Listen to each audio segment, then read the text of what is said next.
بسم اللہ الرحمن الرحیم ان الحمد للہ نحمده ونستعینه ونستغفره ونعوذ باللہ من شرور انفسنا ومن سیئات اعمالنا من يهده الله فلا مضل له ومن يضلله فلا هادي له واشهد ان لا اله الا الله واشهد ان محمدا عبده ورسوله يا ايها الذين آمنوا اتقوا الله حق تقاته ولا تموتن إلا وأنتم مسلمون يا أيها الناس اتقوا ربكم الذي خلقكم من نفس واحدة وخلق منها زوجها وبث منهما رجالا كثيرا ونساء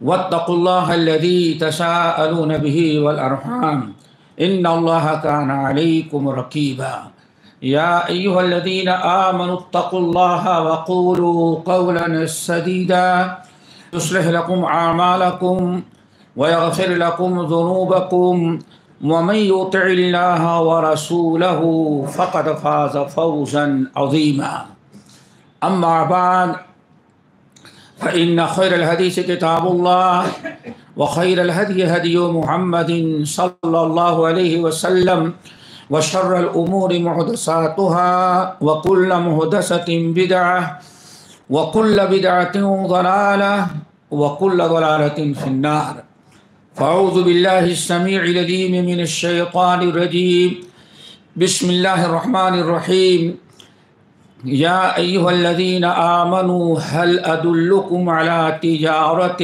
تنجيكم من عذاب أليم تؤمنون بالله ورسوله وتجاهدون في سبيل الله بأموالكم وأنفسكم ذلكم خير لكم إن كنتم تعلمون يغفر لكم ذنوبكم ويدخلكم جنات تجري من تحتها الأنهار ومساكن طيبة في جنات عدن ذلك الفوز العظيم وأخرى تحبونها نصر من اللہ وفتح قریب۔ ہمارے امیر محترم اور فضلاء اور علماء کرام، معزز سامعین، نوجوان ساتھیوں اور بزرگوں، ہم نے آپ حضرات کے سامنے سورۃ الصف کی چند آیات تلاوت کی ہیں جو آج ہم نے اپنا موضوع سخن بنایا ہے۔ ہمیں کوئی موضوع نہیں دیا گیا، اس لیے میں نے اپنے سے اختیار کیا ہے۔ اللہ تعالیٰ سے دعا کریں کہ اللہ ہم کو حق کہنے اور آپ تمام ساتھیوں کو حق قبول کرنے کی توفیق نصیب فرمائے۔ قرآن پاک کی آیت جو میں نے پڑھی ہے، اس کے پیچھے ایک بڑی طویل داستان ہے جس کو امام ترمذی اور بہت سارے اہل علم نے نقل کیا۔ چند نوجوان صحابہ کرام رضوان اللہ علیہم اجمعین مسجد نبوی سے کچھ فاصلے پر ایک دن بیٹھ کر کے کچھ آپس میں گفتگو کر رہے تھے۔ صحابہ کرام رضوان اللہ علیہم اجمعین کی گفتگو عام طور پر ہنسی مذاق کے علاوہ دین پر، تقوی پر، پرہیزگاری، سیکھنے سکھانے پر ہوا کرتی تھی۔ اللہ تعالیٰ ہم کو بھی اسی کے توفیق نصیب فرمائے۔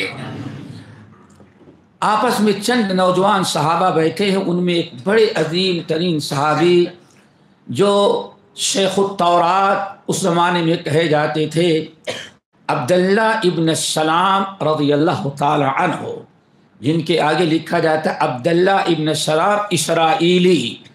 اسرائیل یعنی یہ یہودیوں کے بہت بڑے عالم تھے، اس لیے ان کو اسرائیلی لقب پڑ گیا۔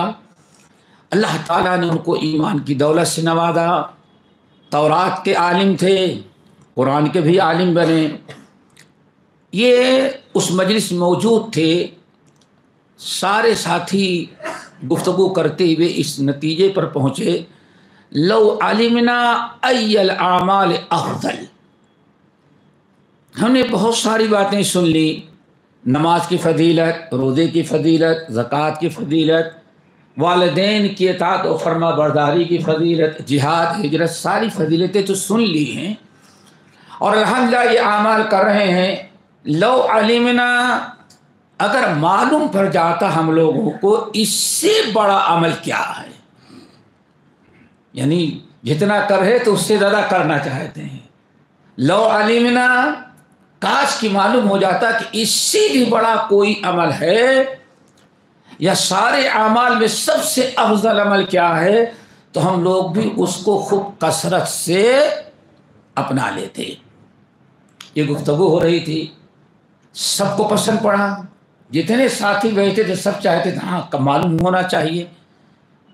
لیکن صحابہ کرام کا زمانہ جو تھا، جب تک وہ اللہ کے رسول سے معلوم کر لیں نہ کر لیں کہ یہ اچھا ہے یا برا، تب تک وہ کرتے نہیں تھے۔ اور آج کا ماحول کیا ہے، ہم پہلے جو چیز اچھی لگتی کر لیتے ہیں، پھر بعد میں اس کی دلیل ڈھونڈتے ہیں۔ یہی فرق ہے۔ وہ پہلے کرنے سے پہلے سوچتے تھے کریں حلال ہے یا حرام، سنت ہے یا بدعت، جائز ہے یا ناجائز، اچھا ہے یا برا۔ ہمارا معاملہ اس کی بالکل برعکس ہے۔ اللہ کے رسول سے پوچھا جائے، لیکن اب جائے کون اللہ کے رسول صلی اللہ علیہ وسلم سے پوچھنے کے لیے، اس کی ہمت کسی کو نہیں پڑ رہی تھی۔ تم جاؤ، نہیں بھائی تم جاؤ، کیوں؟ قرآن پاک کی آیت نازل ہو گئی، بہت زیادہ سوال نہیں کرنا۔ اب وہ بھی ڈر ہے، جائے کون پوچھنے کے لیے، تم جاؤ میں نہیں، اچھا آپ جائیں۔ یہاں تک کہ سب لوگوں نے انکار کر دیا، کوئی اللہ کے رسول صلی اللہ علیہ وسلم کے پاس جانے کے لیے تیار نہ ہوا۔ لیکن ان کا جذبہ، ان کا شوق، ان کی فکر کی اللہ تعالیٰ نے قدر کی۔ وہ تو وہیں بیٹھے تھے، اللہ تعالیٰ نے جبرائیل امین کو وہی لے کر کے بھیج دیا، اور جو ان کا سوال تھا اس کا جواب لے کر کے جبرائیل امین اللہ کے رسول صلی اللہ علیہ وسلم کے پاس آ گئے۔ اور جبرائیل امین نے فرمایا کہ یہ فلاں جگہ آپ کے کچھ ساتھی بیٹھ کر کے یہ آپس میں مشورہ کر رہے تھے کہ سب سے اچھا عمل کیا ہے، اگر معلوم ہو جائے تو عمل میں بھی کرتا، لیکن کسی کے سوال کرنے کی ہمت نہیں پڑ رہی تھی، مارے شرم اور خوف کے۔ اب آپ ان کو بلائیں اور بلا کر کے سنا دیں۔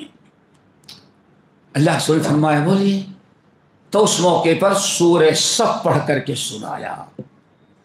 جبرائیل امین نے نبی صلی اللہ علیہ وسلم پر سورہ صف کی تلاوت کی، اور ان کے سوالوں کا جواب، پوری سورت کو ذرا دیکھیں، دین اسلام کے فضائل، اس کا غلبہ اور کفر و شرک کا مٹنا، انہی تمام موضوعات پر یہ پوری سورت مشتمل ہے۔ اسی کے اندر یہ آیات بھی ہیں جو ہم نے آپ حضرات کے سامنے پڑھا، یا ایھا الذین آمنوا۔ نبی صلی اللہ علیہ وسلم نے آدمی کو بھیجا، جاؤ فلاں جگہ کچھ نوجوان بیٹھے ہیں، سب کو بلا کر کے لاؤ۔ صحابی گئے، السلام علیکم، وعلیکم السلام، آپ سب لوگوں کو اللہ کے رسول بلا رہے ہیں۔ اب بہت خوف زدہ ہوگی، شاید کہ ہم لوگ جو ڈر رہے تھے، اللہ تعالیٰ نے شاید ہمارے متعلق کوئی وحی نازل کر دی، اب پریشان۔